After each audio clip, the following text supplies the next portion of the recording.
Today I'm going to reinforce this gate. It's pretty heavy. We only got 2 hinges, so I'm going to go ahead and show you guys how to reinforce it.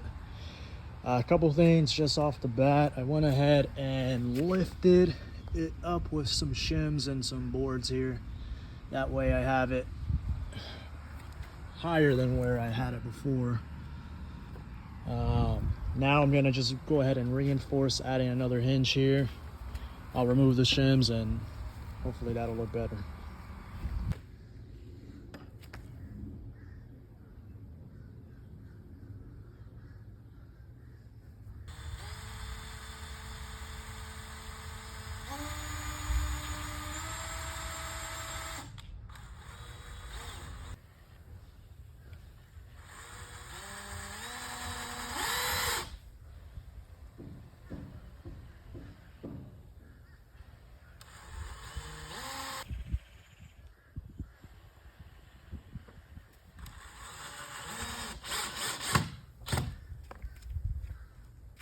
That's it.